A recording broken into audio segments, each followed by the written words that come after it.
Hello everyone, my name is Kirti and today I'm making the video on opportunities after MSc in Environmental Sciences. So this video is for all of them who are presently doing their Masters in Environmental Sciences or have done their MSc in Environmental Sciences and are now seeking that what they can do next, right? So I'll be dividing this video and I'll be uploading two videos regarding this. And today I'm uploading the first part of this video, and in first part I will discuss what are the job opportunities available after MSc in Environmental Sciences, right? And in part 2 I'll be discussing that what are the research opportunities after MSc in Environmental Sciences. That video will be for all of them who want to do PhD after their MSc in Environmental Sciences, and today video, that is part 1, that is for all of them who are presently searching for the job opportunities just after MSc in environmental sciences, right?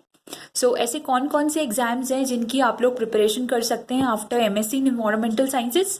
सो सबसे पहले मैं बात करूंगी gate examination की, जो शायद आप में से बहुत ज़्यादा लोग नहीं जानते होंगे. फ्रॉम 2021 गेट ने जो the graduate aptitude test in engineering है, उन लोगों ने कुछ सब्जेक्ट्स को और इंट्रोड्यूस किया है, कुछ सब्जेक्ट कोड्स को. उनमें से एक जो सब्जेक्ट है that is environmental sciences and technology. इसका जो कोड है दैट इज ES. तो अब से जो गेट होगा वो आप लोग इन्वायरमेंट साइंसेज से भी दे सकते हैं. अब बात आती है, मैं आपको ये गेट के बारे में क्यों बता रही हूँ, राइट? इससे क्या बेनिफिट होगा अगर इन्वायरमेंटल साइंसेज के स्टूडेंट्स गेट देंगे, तो इससे क्या होगा? ऐसे बहुत सारे ऑर्गेनाइजेशंस हैं लाइक नीरी हो गया, CBCP हो गया, ठीक है.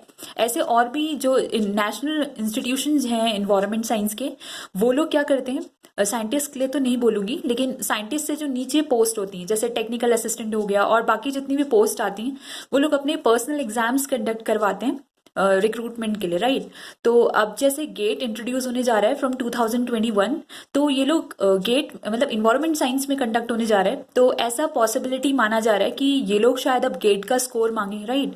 तो अब जब ऐसा होने जा रहा है, आप लोगों को ये बात पता चल चुकी है, तो क्यों ना इसकी प्रिपरेशन आप लोग मतलब पहले से ही इस चीज़ के लिए अवेयर रहें कि ऐसा हो सकता है, राइट?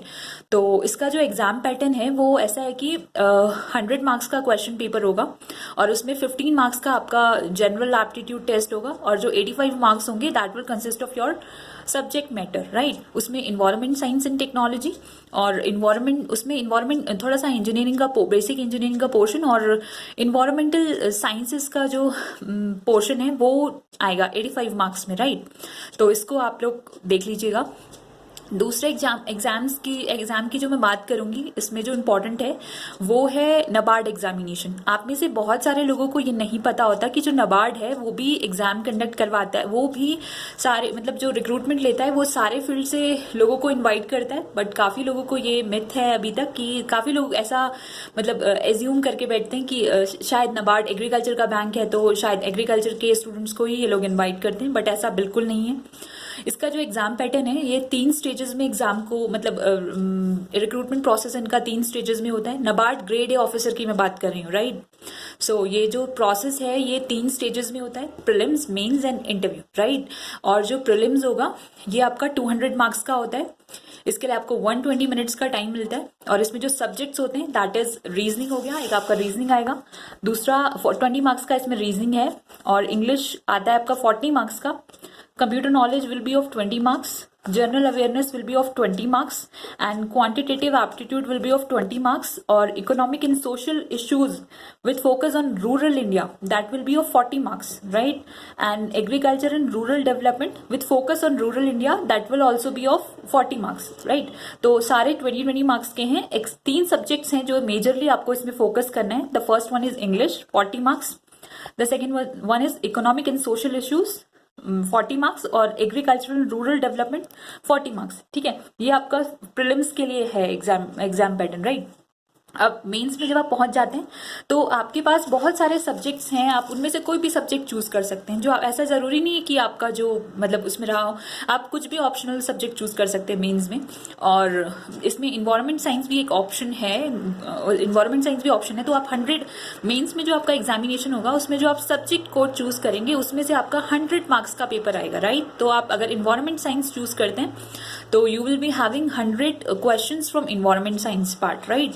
और इसमें आपका एक डिस्क्रिप्टिव मीन्स में एक 100 मार्क्स का एक तो आपका 1.5 आवर का इसमें टाइमिंग मिलेगा आपको इन्वायरमेंट साइंस के क्वेश्चन अटेम्प्ट करने के लिए।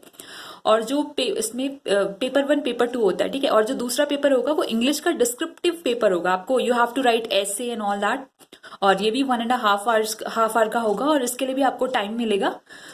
ये भी 100 मार्क्स का होगा, ठीक है। तो ये प्रीलिम्स और मेंस की बात होगी। अब इसके बाद जो इन दोनों में सेलेक्ट हो जाता है तो मेरिट बनती है, फिर इंटरव्यू के लिए आपको कॉल होगा, फिर इंटरव्यू के लिए they will call you and interview will be of 25 marks, फिर मेरिट बनेगी और उसके बाद they will recruit the candidates, right. तो इस तरह से इन्वायरमेंट साइंस के स्टूडेंट्स इसमें भी जा सकते हैं।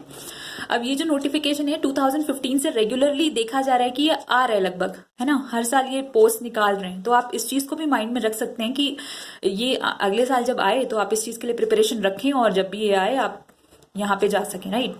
इसके बाद मैं बात करूंगी, बहुत सारे प्रोजेक्ट्स हैं, ठीक है। प्रोजेक्ट्स की मैं बात करूंगी। प्रोजेक्ट्स भी वैसे तो रिसर्च फील्ड में आ गया, लेकिन एमएससी के बाद भी आप लोग प्रोजेक्ट्स में अप्लाई कर सकते हैं, लाइक फॉर 1 ईयर 2 ईयर, ठीक है। ऐसे बहुत सारे मतलब ऐसे प्रोजेक्ट्स भी आते हैं जहाँ पे रिसर्च एसोसिएट या रिसर्च असिस्टेंट चाहिए होता है। तो वहाँ उसका जो एलिजिबिलिटी होता है वो यही मांगते हैं, वो कोई एग्जाम नहीं मांगते हैं, वो बस ज्यादातर वो यही मांगते हैं कि आपका एक्सपीरियंस होना चाहिए प्रोजेक्ट्स में, राइट। आपका 5 साल का एक्सपीरियंस होना चाहिए प्रोजेक्ट में, आपका 6 साल का एक्सपीरियंस होना चाहिए प्रोजेक्ट में। तो इस तरह से अगर आप प्रोजेक्ट्स में काम करेंगे तो आप लोगों के लिए वहां पे बहुत अच्छी अपॉर्चुनिटीज होंगी जब वो पोस्ट आएंगी, research assistant and all that, right. तो अगर आप अभी से एमएससी के बाद काम करना शुरू करेंगे, पर इसके लिए प्रॉब्लम क्या है कि आप जा तो सकते हैं प्रोजेक्ट्स में, पर आजकल जहां पे भी प्रोजेक्ट्स निकल रहे हैं वहां पे एक बेसिक सा एलिजिबिलिटी आगे लिख देते हैं कि one should have the net eligibility, right. Net होना चाहिए आपका। अब जब आपने इन्वायरमेंटल साइंसेज से मतलब मास्टर्स किया हुआ है या आप कर रहे हैं, तो आपके लिए सबसे ज्यादा इजी जो नेट पड़ता है, मतलब जिसमें इन्वायरमेंट साइंस ये सब्जेक्ट है, that is a UGC NET, right. तो इसमें भी आपके 2 पेपर होते हैं, और जो पहला पेपर होता है उसमें आपका teaching aptitude, research aptitude, reading comprehension, communication, reasoning, logical, DI वगैरह ये सब पूछा जाता है पेपर 1 में, ठीक है। और ये आपका 100 मार्क्स का होता है और आपके 50 क्वेश्चंस इसमें होते हैं। और फिर आपका पेपर 2 होता है, इसमें आपका 100 मार्क्स का सिर्फ ईवीएस आता है, राइट। और सबसे अच्छी बात इस एग्जाम की ये है कि इसमें कोई भी नेगेटिव मार्किंग नहीं है, तो ये आपके लिए एक एडवांटेज हो सकता है। तो अगर आप इसका प्रिपरेशन कर रहे हो, प्रोजेक्ट्स में वर्क करना चाहते हैं, इस तरह से आप अपना मतलब जो एक्सपीरियंस है बिल्डअप करना चाहते हैं रिसर्च प्रोजेक्ट्स में काम करके, तो ये आपके लिए मस्ट है कि आप नेट एग्जाम के लिए प्रिपरेशन करें।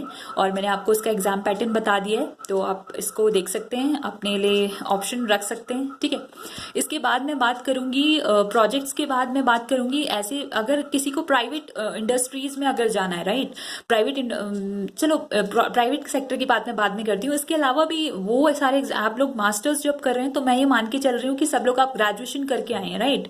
और ग्रेजुएशन जब आप सब लोग करके आए हैं तो ग्रेजुएशन आपने कर लिया, तो आप जितने भी ग्रेजुएशन बेस्ड एग्जाम हैं वो उन सब के लिए आप एलिजिबल हैं, राइट। जैसे आपका स्टेट पीएससी के एग्जाम्स हो गए, और आपके बैंकिंग सेक्टर के एग्जाम्स हो गए। और एक और चीज जो कंसिडर नहीं करते लोग ज्यादा, बैंकिंग सेक्टर का सबको पता होता है कि आईपीपीएस एग्जाम कंडक्ट करवाता है for banking sector and all that, but इस तरह से आपका इंश्योरेंस सेक्टर भी है, राइट। उसमें जैसे एनआईएसीएल हो गया, और एनआईसीएल हो गया, ओआईसीएल हो गया, एआईसीएल हो गया, ये लोग जो है एलआईसी हो गया, इवन 2 साल में एक बार एलआईसी का जो रिक्रूटमेंट है वो आ रहा है काफी साल से, right, for AAO, administrative assistant administrative officer के लिए। तो इसके इन सब के जो एग्जाम पैटर्न है, ये मैं एक जनरल इनका जो एग्जाम पैटर्न है वो यही है। इसमें क्वांट, रीजनिंग, इंग्लिश और ज्यादा से ज्यादा जनरल अवेयरनेस पूछेगा, राइट। तो अगर आपको इन सब एग्जामिनेशन के लिए प्रिपरेशन करना है तो आप अभी से अपना जो जनरल अवेयरनेस है, क्वांट का सेक्शन है, रीजनिंग का जो सेक्शन है, और अपना इंग्लिश का जो सेक्शन है वो स्ट्रॉन्ग करना होगा, ठीक है। तो आप इसको इस चीज पे फोकस कर सकते हैं अगर आपको इन एग्जाम्स के लिए प्रिपरेशन करना है तो। अब मैं बात करूंगी जिन लोगों को गवर्नमेंट सेक्टर में नहीं जाना और प्राइवेट सेक्टर के लिए प्रिपरेशन करना चाहते हैं, वो लोग क्या कर सकते हैं, राइट। तो आप लोगों के लिए ऑप्शन एमएससी के बाद तो डायरेक्टली आपको प्रॉब्लम होगा जॉब सर्च करने में कि आप कहाँ पे जाएं, राइट। नहीं पता होता इतना मतलब कॉलेज से जब आप निकलते हैं तो या फिर कॉलेज से प्लेसमेंट हो जाए तो आपको पता चलता है यहाँ पे इंडस्ट्रीज है, नहीं पता होता तो आप क्या कर सकते हैं, आप बहुत सारे डिप्लोमास आते हैं, राइट, वो आपको एक स्पेशलाइज्ड मतलब एक स्पेशलाइज्ड फील्ड में डायरेक्शन देते हैं जाने का। जैसे आपने इन्वायरमेंटल हेल्थ हैजार्ड में कर लिया, environment management and sustainability development में डिप्लोमा कर लिया, राइट, और आपने रिमोट सेंसिंग से पीजीडीएम कर लिया, तो ये आपको एक डायरेक्शन दे रहा है, ठीक है, कि आपको अब इसी फील्ड में इसी तरह की जॉब्स लेनी है, तो और आपको एक स्पेशलाइज्ड वे में मतलब स्किल ओरिएंटेड हो रहा है वो चीज आपका, ठीक है, आपको स्किल्स आपके अंदर डेवलप की जा रही है उस डिप्लोमा कोर्स के साथ साथ। तो इस तरह से आपको मतलब प्राइवेट में इसके बाद आपके लिए ऑप्शंस खुल जाएंगे डिप्लोमा करने के बाद, राइट, 1 साल का आप कहीं से भी कोई सा भी डिप्लोमा कर सकते हैं। और जैसे आजकल इन्वायरमेंटल इम्पैक्ट असेसमेंट के लिए बहुत ज्यादा डिमांड है, तो आप लोग ये भी सीख सकते हैं, और उसके बाद आप जैसे ग्रीन ऑडिट और ये सारी चीजें जो होती हैं कंपनीज में, हर इंडस्ट्रीज में इन सब का जरूरत है। इन्वायरमेंटलिस्ट होना चाहिए, राइट, पोल्यूशन हो रहा है उसको कितना कंट्रोल कर रहे हैं, ठीक, ये सब के ऑप्शंस हैं। और अगर ये भी नहीं हुआ ना तो आप लोग खुद का एनजीओ खोल सकते हैं, खुद की कंसल्टेंसी खोल सकते हैं। It's just that you should have that confidence कि आप कर लेंगे, अपने बलबूते पे भी आप कर सकते हैं चीजें, राइट, आपके अंदर बस इतना कॉन्फिडेंस चाहिए आपको। अब उसके लिए एनजीओ के लिए ऐसा नहीं एनजीओ खोल लिया और कैसे चलाना है, इसके लिए पहले आपको एक्सपीरियंस चाहिए, आपको एक्सप्लोर करना पड़ेगा चीजें, राइट, कि कहाँ पे किस तरह का काम हो रहा है, और आप लोगों को क्या क्या अपने अंदर मतलब स्किल सीखनी है। जैसे ईटीपी है, एसटीपी का काम हो रहा है, तो आप लोगों को वो आना चाहिए, राइट, कि वहां पे कैसे कैसे सैंपल्स लिए जा रहे हैं from BOD and all that, right. तो आपको ये सब अगर काम आता है तो आप लोग मतलब आपको एक्सपोजर है कि चीजें किस तरह से होनी है, तो आप अपना जैसे आप अपना काम खोल सकते हैं, राइट। और अगर आपको गवर्नमेंट है तो वो टेंडर्स देती है, राइट, जैसे कोई हॉस्पिटल है वो उन्होंने टेंडर दे दिया कि उनको अपना जो बायोमेडिकल वेस्ट है वो मतलब अच्छे से डंपिंग के लिए या फिर उनको उसको रिसाइकल करवाना है या कुछ भी इस तरह का गवर्नमेंट का प्रोजेक्ट आया, तो उनको वही कंसल्टेंसीज मतलब आप लोग अप्लाई कर सकते हैं उस टेंडर को लेने के लिए। But the eligibility will be कि आपका जो एनजीओ है या कंसल्टेंसी है वो 3 साल तक आपने कहीं ना कहीं वर्क मतलब 3 साल का एक्सपीरियंस होना चाहिए उसको खुले हुए, राइट। आपने 3 साल उस एनजीओ में कहीं ना कहीं मतलब उस एनजीओ में आपने वो एनजीओ 3 साल कहीं ना कहीं काम हो रहा हो उस एनजीओ में, राइट, तभी आप उसके लिए अप्लाई कर सकते हैं और आप खुद के टेंडर्स वगैरह इस कंसल्टेंसी चला सकते हैं। और अगर वो भी नहीं बना यार तो आप अपना जो एमएससी का सिलेबस है ना, अगर आप ये सब नहीं कर सकते, आपको बहुत हैक्टिक लग रहा है, तो अपना एमएससी का जो सिलेबस है वो एकदम थरोली मतलब एकदम थरो कर लें उस चीज को, right.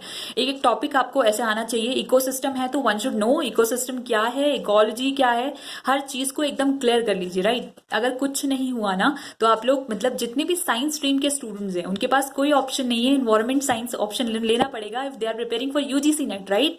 You can help them out, you can run your own coaching centres, right. तो बस इतना कर सकते हैं आप। So this is all. जो जॉब अपॉर्चुनिटीज की मुझे बात करनी थी वो इतना ही मतलब इतनी चीजें हैं उसमें। बाकी फॉरेन कंट्रीज में तो आपके पास बहुत सारे ऑप्शंस हैं, इंडिया में आप ये सब चीजें कर सकते हैं। सो this is all. In my next video I talk about what could be the research opportunities after MSc in environmental sciences. If you have any query regarding anything जो भी मैंने मेंशन किया, you can mail me at kirtinegi1997@gmail.com. Thank you.